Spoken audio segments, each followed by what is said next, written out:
Assalamualaikum. My name is Naveen Fatma Khan, EP1770110. My course number of the presentation is PHL 612, and today's subject Ma'am Shabhana. The topic of my presentation is static or stationary rod test, and the subtopic is the drugs used in the static rod test. Basically, the class of drugs we are using in the static rod test is antidepressants, which were discovered in 1950s. Magar they are most commonly used after 1980s, or you can say like just 2 decades ago. The use of antidepressants has been started mainly. Okay, they help to relieve the symptoms of depression, social anxiety disorders, seasonal affective disorders, asthenia, or mild or chronic depression, along with neuropathic pain. कुछ times में कुछ cases में ये treat करता है snoring को, migraines को, ADHD को, that is attention deficit hyperactivity disorder, and it also treats OCD, जिसकी हम आगे बात करेंगे, and insomnia. They are used to balance. Basically, their action or the mechanism of action is they balance the chemical imbalances in the brain, which are responsible for the behavioral changes. जो भी हमारे chemicals होते हैं, for example serotonin, norepinephrine, dopamine, उनको balance करने में काम करते हैं. हमारे पास टाइप्स ऑफ एंटी डिप्रेसेंट्स हैं. मेनली हमारे पास 5 मेजर टाइप्स हैं, 5 मेजर क्लासेस हैं एंटी डिप्रेसेंट्स की. सबसे पहले हमारे पास है SNRI, serotonin and norepinephrine reuptake inhibitors. ये वो क्लास है हमारे पास जो कि हमारे सीवियर मूड डिसऑर्डर्स को, डिप्रेशंस को माइल्ड ट्रीटमेंट देती है, और mild treatment of ADHD and OCD के लिए काम आती है. Anxiety, neuropathic pain, menopausal symptoms and fibromyalgia, that is muscle spasm and muscle pain वगैरह, उन सब के लिए भी काम करती है.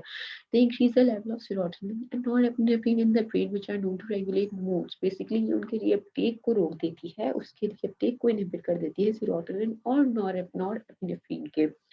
इसकी एग्जाम्पल हमारे पास डुलोक्सिडीन है. SSRI जो है हमारे पास most commonly prescribed antidepressants हैं. इनसे पहले MAOI जो है हमारे पास 4th क्लास जो है हमारे पास एंटी डिप्रेसेंट्स की, वो यूज होती थी, लेकिन उसके सिम्टम्स के मुकाबले इसके काफ़ी कम सिम्टम्स हमारे सामने आए हैं, तो इस वजह से हम इसको ज़्यादा फ्रिक्वेंटली यूज़ करने लग गए हैं. They are effective in treating depression and have very fewer side effects, and like just I said, they have most least side effects as compared to any other class of antidepressants. इसकी example हमारे पास है सिटेलोग्राम. Tricyclic antidepressants जो हैं, इनका नाम tricyclic antidepressant इसलिए है because of the 3 ring structures they own. They are used to treat depression, fibromyalgia, the muscle spasm और मसल पेन, जो कि बहुत ज़्यादा बढ़ जाता है, some types of anxiety, and they help in controlling chronic pain as well. They have more effect on norepinephrine rather than serotonin. जैसे हमने SSRI के बारे में बात की कि सिलेक्टिव सेरोटोनिन रीअपटेक इनहिबिटर होता है, तो ये ज़्यादा ये काम ही सिर्फ सिलेक्टिवली सेरोटोनिन पे करता है, उसके रीअपटेक को रोकने पे करता है. उसी तरीके से ट्राइसाइक्लिक एंटी डिप्रेसेंट जो होते हैं वो बेसिकली ज़्यादा काम जो करते हैं वो सेरोटोनिन से ज़्यादा नॉरएपिनेफ्रिन के रीअपटेक को रोकते हैं, उसको उसकी लेवल को मेंटेन करते हैं, केमिकली इम्बैलेंस होने से बचाते हैं. फिर हम आ गए एमओआईज पे. मोनोअमाइन ऑक्सीडेज इनहिबिटर्स, ये क्या होते हैं? ये बेसिकली इनहिबिट कर देते हैं मोनोअमाइन ऑक्सीडेज को, जो कि एक प्रेजेंट है हमारे पास chemical in which helps in the breakdown of neurotransmitters in the brain. जो भी हमारे न्यूरोट्रांसमीटर्स ब्रेन में मौजूद हैं, for example serotonin or dopamine or any other neurotransmitter which are related to the mood swings, उनके ब्रेकडाउन को ये रोक देता है, ब्रेकडाउन को ये करवाता है मोनोअमाइन ऑक्सीडेज. तो बेसिकली मोनोअमाइन ऑक्सीडेज इनहिबिटर्स नाम से पता लग रहा है कि वो उस सिलेक्टिवली उस केमिकल को ही इनहिबिट करवा देते हैं, तो हमारे पास ब्रेकडाउन ऑफ न्यूरोट्रांसमीटर्स होता ही नहीं है.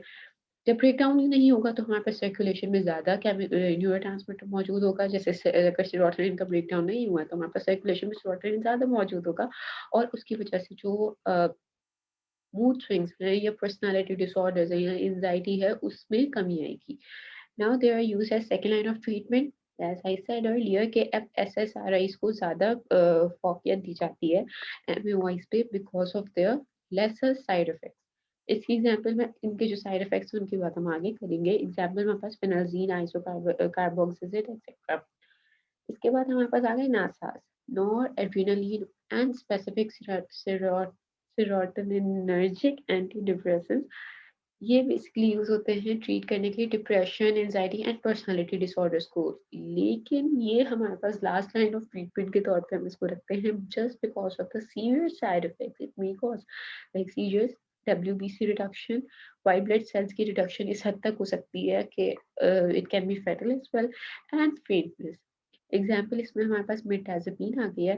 अच्छा, तो जो साइड इफेक्ट्स की बात हो रही थी वो ये है कि all of these drugs mostly, all of these classes, 5 classes of antidepressants mostly have shown like equal symptoms.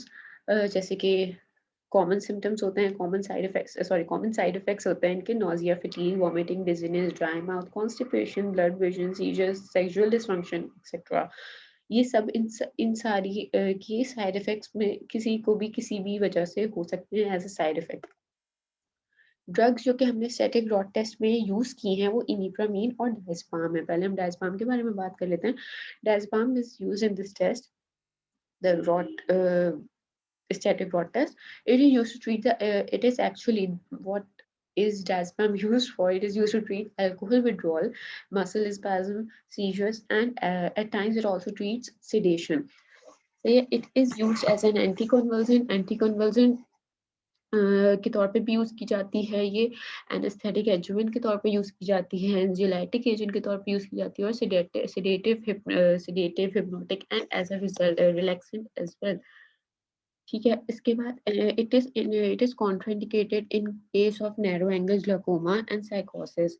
इसको नहीं दिया जाता नैरो एंगल ग्लाकोमा में बिकॉज इसकी वजह इसके जो भी हमने जहाँ में भी एडमिनिस्टर करवाया है वहाँ पर हमने इंक्रीज इंट्राओक्युलर प्रेशर देखा है, तो फिर हम लोग इसको इस चीज़ में कॉन्ट्राइंडिकेट कर देते हैं कि हम उनको नहीं देते.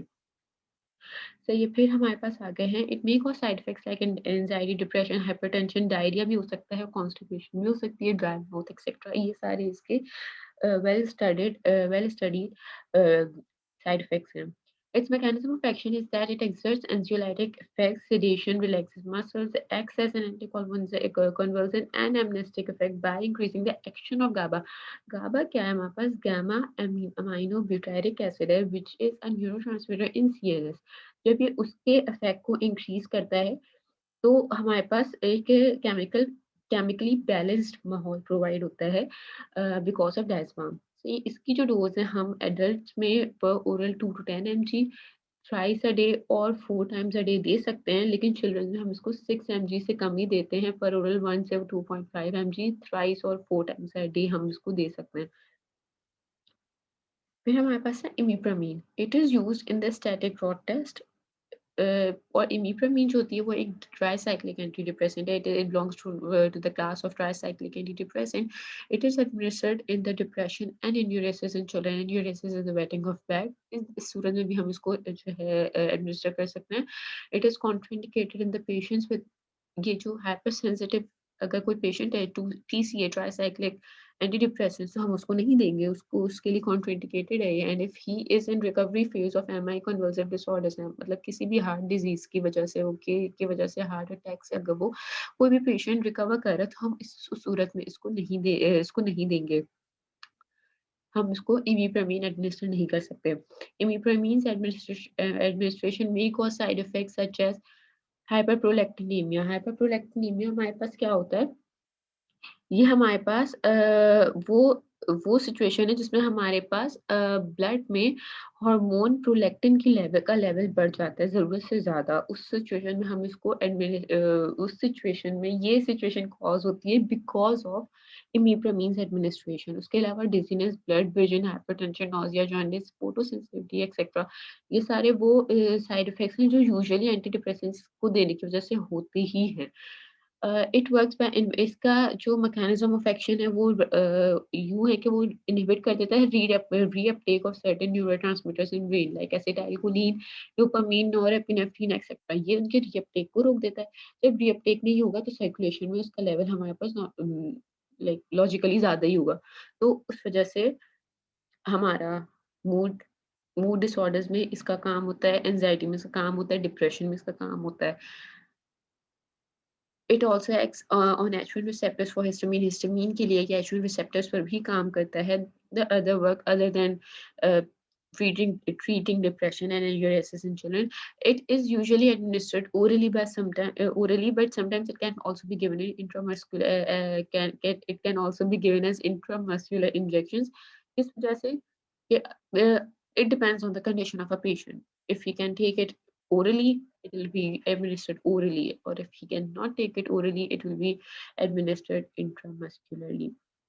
इसकी जो डोज़ है हमारे पास एडल्ट में हम इनिशियली तो उसको 75 एमजी दे सकते हैं 3 टाइम्स अ डे, लेकिन हम उसको ग्रेजुअली इनिशियली हम उसको 75 एमजी देंगे पर डे और सॉरी 3 टाइम्स अ डे और ग्रेजुअली हम उसको इंक्रीज़ कर सकते हैं अप टू 200 एमजी। तो ये फिर चिल्ड्रन में हम इसको रिकमेंड ही नहीं करते if the children is under 7 years.